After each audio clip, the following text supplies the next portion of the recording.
Toutes les régions de France se sont impliquées dans la gestion de la crise sanitaire. Depuis un an, la région Aura a régulièrement proposé à la Commission Santé-Famille des initiatives intéressantes comme la distribution d'oxymètres de pouls, l'aide à la mise à disposition de locaux pour les campagnes de dépistage et de vaccination, ainsi que la gratuité totale ou partielle des transports pour y accéder. En revanche, j'ai fait connaître mes interrogations sur des mesures beaucoup plus discutables, depuis la proposition très surréaliste d'un pass senior incitant nos aînés à se rendre dans les cinémas alors que toute la communauté scientifique plaidait pour leur protection maximum vis-à-vis de la deuxième vague montante,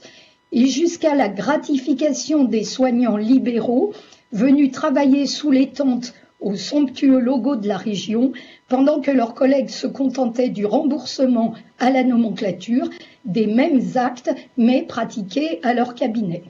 Je vous ai fait connaître, Monsieur le Président, mes réticences. Vos explications courtoises n'ont pas réussi à me convaincre d'un objectif purement sanitaire de ces mesures. Je vous en remercie néanmoins. Je comptais dire au Président qui ne l'a déjà pas entendu ce matin, que leur caractère très autopromotionnel avait été dénoncé à de nombreuses reprises lors de la discussion sur les comptes administratifs, et je le refais donc ici.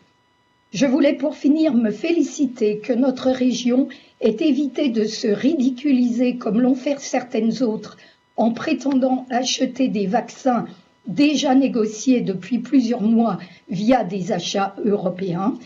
Enfin, je souhaite que le prochain exécutif régional, quelle que soit sa couleur, fournisse rapidement aux Auvergne-Rhône-Alpins l'évaluation de l'efficience du dispositif mis en place, en particulier des campagnes de tests, compte tenu de leur poids financier, mais cela a déjà été rappelé ce matin. Sur le présent rapport, appui au centre de vaccination comme prévu, alléluia, par une convention ARS État-Région, utilisation des fonds du Ségur de la santé pour renforcer les effectifs soignants, notre groupe votera évidemment pour et ne présentera pas d'amendement.